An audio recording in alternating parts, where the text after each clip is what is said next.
Being a wine channel that's based in Australia, we get exposed to an awful lot of small producers from our own country that you guys have actually expressed in the comments before are really, really, really hard to find in your own country. Now, given that around about only 30% of everyone who watches our channel actually comes from Australia, we thought we were doing you guys a bit of a disservice. So, we have 6 stellar wines here. There is no game this week. We're just going to taste 6 of the best international producers that likely you will be able to access in your own countries, and we're going to tell you whether or not we like them. Let's go.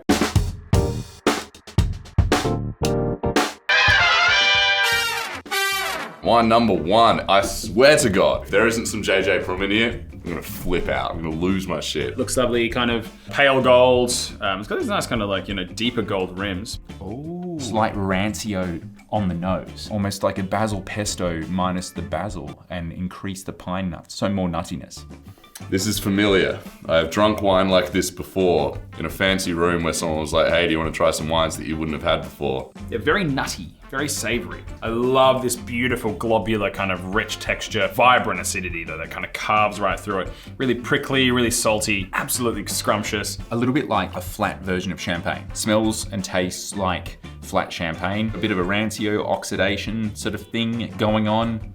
Man, there's just something about international wine. I love Aussie wine. Aussie wine's killer because there's no rules and you can sort of do what you want and you make some really like fun, different expressions, but like, you gotta respect the classics, and this is fantastic. I'm going Chenin. It's giving me Loire. I would happily buy 6 and I would pay $70. Riesling from Germany. It's gonna be $90 a bottle. Gonna get 1 bottle of it because it's not my favorite of this style, but it is very amazing Jura Chardonnay. And I could swallow bucket loads of this stuff. So there's immediately 12 bottles, $69 a bottle. Wine number 2, kind of like salmon kind of lick to it. Got a little bit more of a sort of wheat-like hue to it. Oh, it smells good too. It kind of smells like roses, but not like Turkish Delight roses.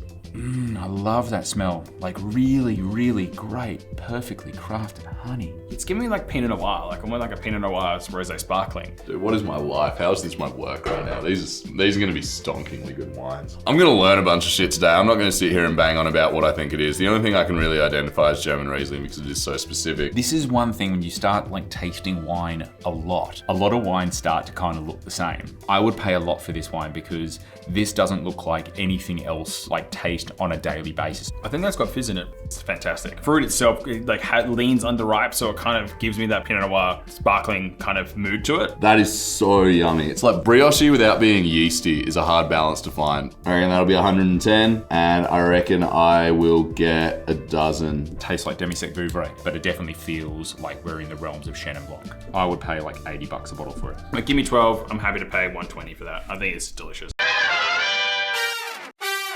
All right, wine number 3. Oh, yeah, basil pesto again, straight off the nose, but a much more like fine sort of banana kind of character again as well. But then it's like lovely like white fruit underneath it. Smells like someone has spent some money on some wood. Slight reduction, maybe like Fiano. Lime juice even, there's some like margarita tang to it as well. It's cool. I like what's going on here. Oh yeah, that's gonna be $150. Great sort of grippy texture, really fine and elegant. A little bit of heat here. Wow, great acid to it as well. It's got all these like lovely kind of ripe flavors, but great prickly acid. It's vibrant, really mineral thing. That is white berg. Or, it's either white burgundy or Encruzado is what I'm calling on this. I want to go Gruner. That's when my head's going Gruner, my heart is going Fiano. I think this is shabbily. I'd happily grab 12, and I just pay a flat $100 for this. I think this is awesome. I could be convinced to go to 12. I'm actually gonna grab 6 bottles, $58 a bottle. Yeah, dude, dozen. White burger and Encruzado, wine number 3, yum. Wine number 4, pale ruby red. Looking like Pinot, but could be other things too. This is good money oak and straight into Pinot land. To me, mixed with your grandma's rum balls at Christmas time. If you're not sure what rum balls are, neither am I, but they're yummy and I eat them once a year at Christmas. I'm not a super aromatic thing. There's not much like whole bunch use or anything like that, so it's not leading me down that Pinot path. Could be Grenache. Absolutely killer Pinot, very young, got a long, long life ahead of it. Man, it lingers. Like immediately when I sort of smelt it and looked at it, I was like, New Zealand. But there's New Zealand typically has this piquantness to it. like a sharpness. Whoa, juicy red fruits, really subtle, medium-ish, kind of medium minus tannin. A little bit green, a little bit like really fresh, really gentle. You know, acidity, very little. I keep going to reach for the spittoon, but then my mouth's like, what are you doing that for, brother? Bordeaux, red. I'll have 6 of them, $100 a bottle. It's got a feeling and an emotion, and there's oak that's well integrated, and there's length, and it's this whole sort of crescendo, you know, to a wine, and I really, really, really like it. I'm gonna buy 12 to like $100 a bottle. I'm gonna get 12, and I'm happy to pay $85. Like, that's really good. I'm all about that. These are bangers. We are so spoiled this week. These wines rule. Oh boy, this has got like Burgundian, like generosity and power to the kind of pinosity of this wine. That's really cool. Actually, my head's in South Africa for some reason. I don't know why. There's like a herbaceousness to this wine and a saltiness to this. The smell. It smells a little bit like sea spray, saltiness, black pepper, like feels like South African Syrah. Guys, I'm just here for the ride this week. I don't really know much about these styles of wines, but it's not my favorite sort of thing. I have no idea, but celery. If this is like Oregon or like New Zealand or like, God forbid, Australia, like this is like the best of the best. Oh, lovely one. Ooh, great finish. Chinese 5 spice. There's all sorts going on here.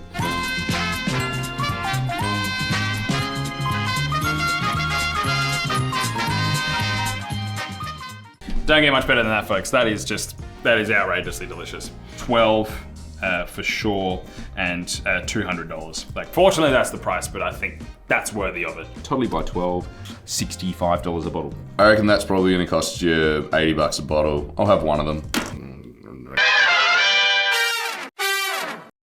Oh, damn, Cabernet. It's a really bright and fresh nose to what I assume is quite like a not bright and fresh wine. Peppery, spicy, wow.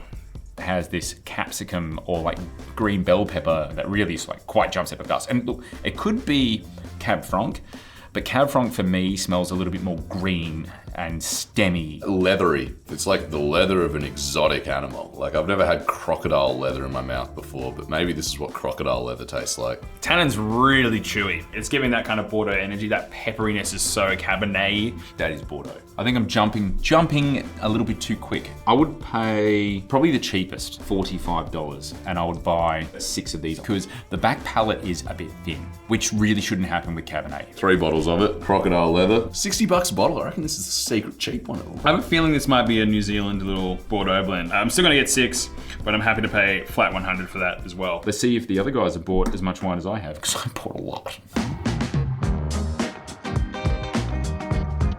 I'm just gonna say, I had a very good time tasting these 6 wines. How did you guys go? I definitely didn't have a bad time, that's certainly. No, these were 6 pretty belter wines. It was at least half a dozen purchased, if not, and the majority of these were dozens for me. You know, like in Australia, we have AFL and there'll be kids playing at halftime. In America, you'll quite often see kids running around during an NBA game. That's how I felt drinking these wines. It was like, have a go. Go out there, play with the big boys, see what happens. This is the half-court shot for 50 grand of lineups. Exactly. And who knows if he's going to airball or if he's going to miraculously hit one. My biggest concern is I've actually lowballed things that are like into even more stratospheric amounts. True. But let's start with one. Number one. Delightful. Yeah. So fucking good. This is like a little 10.5% German Riesling. Is that what we're dealing with here? It's dry. I found this kind of vexing because it smells like flat champagne. And so my sort of head went to Jura, Chardonnay. I was also in that, I was like halfway house. It's either side of Burgundy. It's either Jura or Loire. I was like, there's that lovely kind of like orchard custard apple like flavor. And I was like, oh yeah, Chenin. But then there's that like lovely nutty oxidative Jura Chardonnay. But I ended up landing on Loire Chenin. It just has all of those kind of wheat bix finish as well that kind of rides through as well. I was so locked in on one of these being JJ Prum that I was like, oh yeah, this kind of smells sweet. It's not my favorite of the Prum lineup, but I still like it. So I got 1 bottle for 90. I'll be surprised. Prum. I don't think it was Prum. I don't think it was Prum. No, it's not. This was very good. I wanted to pay $69 a bottle for it and buy 12. I was 6 for 70. Barclay. Oh, it's Agrapart. Oh shit. Yeah, good call calling it flat champagne because that's what it was. Oh my god, Noah! What have you done? I just wanted to get a little. Oh no! Don't put that back on the bottle. Yeah, freshen that up for us. I just gave it one little shake and it went It was crazy. $190 a bottle. Yeah, and there's about $13 worth of it on the floor. Oh wow, that's young. Yeah, this wine fucking bangs. This is my go-to grower champagne. Like, it's always absolutely elite. But yeah, we tasted this, it was flat. To those playing at home, is the sort of response that we sort of end up trying, like, tension we find ourselves in when we do a lineup like this. You know, people say, oh, you know, have you allowed the wines to open up enough? Have you allowed them to sit? So we actually are opening these, you know, 30 minutes to an hour. Exactly. So we're giving it the respect it deserves. It's a very good wine. To success! To industry. Wine number 2. Oh my god, brother. You should have been all over this. I thought this was champagne. I thought this was Shannon. Fuck, did we swap them around? I thought this was Shannon. Oh yeah, it was. thought- I loved it. I fucking loved it. It's got this like lovely coppery hue. I love it. It's got like strawberry. It's almost like red fruited. It's so delicious. There's a honey thing to it as well, like a really specific style of honey. Very complex. So creamy. Yeah, and could not occur anywhere else sort of in the world, but I think France. That's kind of like where it kind of It feels has French. to be. I wanted $12 and $80 a bottle. 12 and $110 a bottle. 12 and 120. You're still just drinking a champagne. Oh, it is Shannon. Well done. Sick.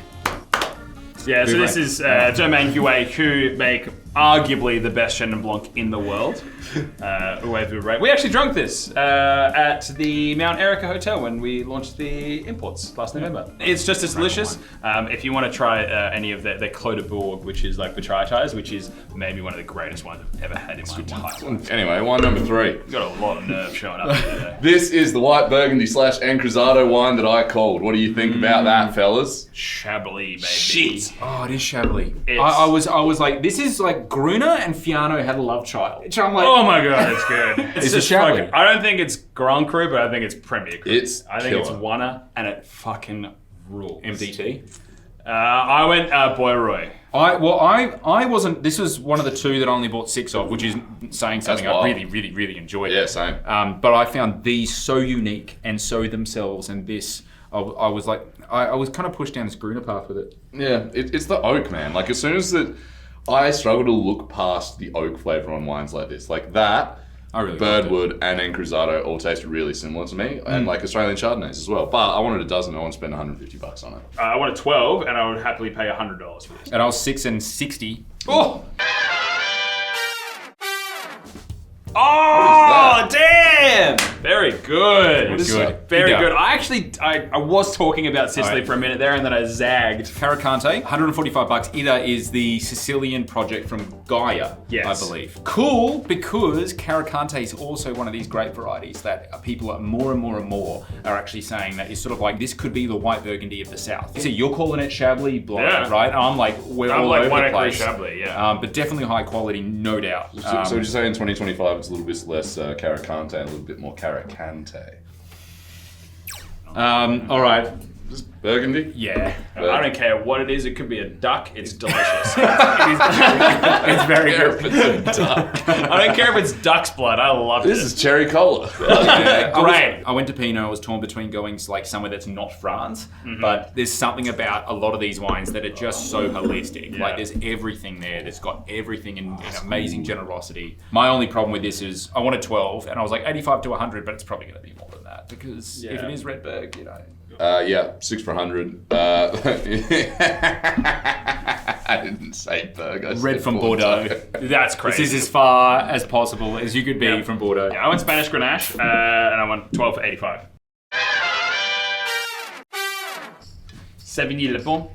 So we have Pinot from Burgundy and $150 a bottle. That's not bad for red Burgundy. Not bad. We have had Benjamin Leroux's wines on before. We didn't actually rate that particular bottle, I seem to remember. Yeah. So I'm really glad that we kind of got there because this is a stunning wine. Speaking of stunning, Oh my fucking god! This This- is a knee-bucklingly good wine. Oh, this was Holy your wine. shit, man!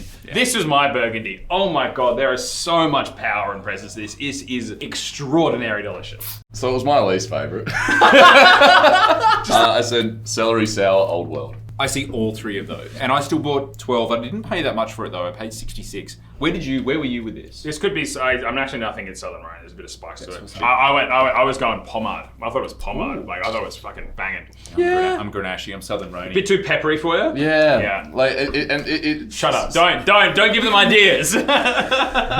12 and 66. 1 and 80. 12 for 200. Oh, again. Columella.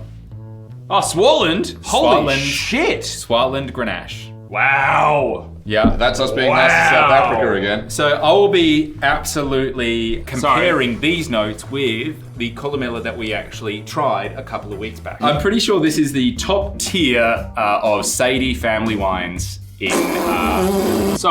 $345. It is $345. And we've had this discussion a few weeks ago about this price point, and we've probably already gotten a ton of hate from the South Africans who watch the show. Brother, there's no way. Like, what? It's close. Why? It's close. Why? Do they farm it upside down using goats that were virgins? They are exceptionally old bush vines from Swartland, and it is exceptionally rare. I'm happy for 200, but it's almost... At 200, it's- I'd say cool Yeah, pass. cool. Like, yeah. Yeah, You've heard what we've spoken about regarding hype wines in particular as well. Yeah. And this is definitely, Columella and Evan Sardi's wines are definitely in that hype cycle.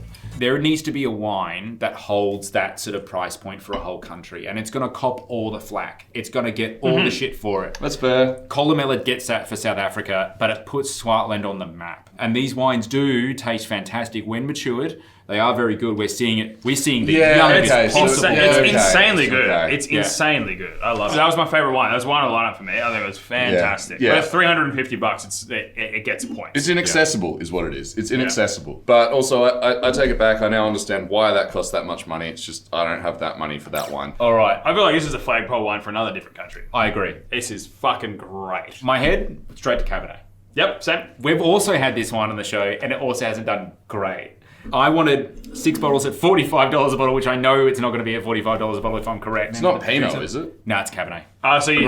Craggy? No. It's a blue and white label with gold lettering. That's what I remember. Yeah, I thought I had no idea what was going on with this You wine. wrote croc leather. Yeah, it tasted like an exotic animal's pelt, is what I thought it tasted like. That sounds good to me. All right, well, let's see if I'm right or wrong. I think it's New Zealand Cabernet from a Same. particular producer. I just went BDX blend from New Zealand, 6 for 100. Joe Exotic made it out of one of his creatures.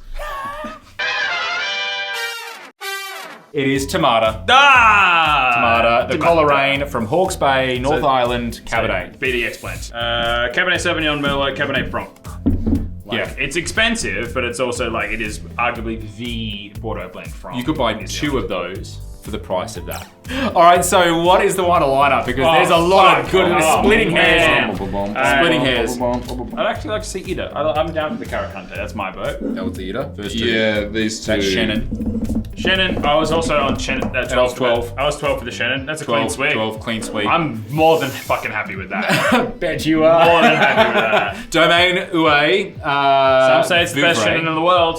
I am inclined to agree. It's exceptional. Yeah, and this is All of these wines, in any other context, would be wine of the week, hands down. yeah, absolutely. For the most part. For the most part. For the most part. Yeah. Yeah. But this week, Domaine Huet Vouvray Sec 2023. Takes it away. God, we have a complicated relationship with South Africans. See ya. Yeah, don't worry.